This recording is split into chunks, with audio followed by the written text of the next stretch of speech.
امام حسن پیارے آقا علیہ الصلوۃ والسلام سے بہت زیادہ ہم شکل تھے، یعنی سر سے لے کر سینے تک پیارے آقا علیہ الصلوۃ والسلام کا اگر کوئی ہم شکل تھا تو امام حسن رضی اللہ تعالیٰ عنہ، اور سینے سے لے کر پیر مبارک تک اگر کوئی ہم شکل تھا پیارے آقا کا تو امام حسین رضی اللہ تعالیٰ عنہ۔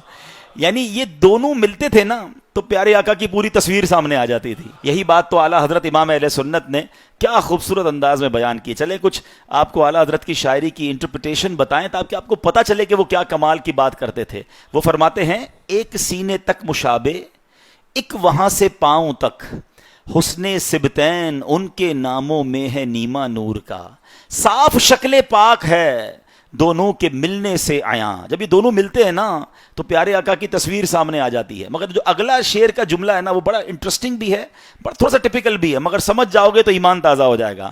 وہ فرماتے ہیں صاف شکل پاک ہے دونوں کے ملنے سے عیاں، خط توأم میں لکھا ہے یہ دو ورقہ نور کا۔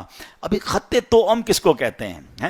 آج کل تو انٹرنیٹ کا زمانہ ہے، ٹیلیکس کا زمانہ ہے، سیٹلائٹ فون آ گئے ہیں، فوج کے لوگ آپس میں رابطہ خفیہ فونز پر کرتے ہوں گے، ہاٹ لائن پر کرتے ہوں گے۔ اس زمانے میں تو ایسا نہیں تھا، پیغام پہنچانا پڑتا تھا، گھڑ سوار جاتا تھا، رائڈر جاتا تھا لیٹر لے کر۔ تو ایک اسٹریٹجی بنائی جاتی تھی کہ اگر کسی سامنے اپنی فوج کو کوئی اسٹریٹجی پلان کر کے بھیجنی ہے نا تو آدھا خط بھیجا جاتا تھا، ٹھیک ہے، جس سے بات سمجھ رہا ہے، پکڑا بھی جائے، ہاتھ میں بھی آ جائے تو بات سمجھ رہا ہے۔ جب وہ آدھا پہنچ جاتا تھا نا تو پھر آدھا دوسرا بھجوایا جاتا تھا، اور جب وہ دونوں ملائے جاتے تھے نا تب جا کے بات سمجھ آتی تھی کہ اصل مسئلہ کیا ہے، جس کو کوڈ ڈی کوڈ کہتے ہیں، ٹھیک ہے۔ اس کو عربی میں کہا جاتا ہے خط توأم، یعنی ایسا خط جو دو ٹکڑوں میں ہو، جب تک ملے نہ تو بات سمجھنا ہے۔ اعلیٰ حضرت کہتے ہیں صاف شکل پاک ہے دونوں کے ملنے سے عیاں، خط توأم میں لکھا ہے یہ دو ورقہ نور کا۔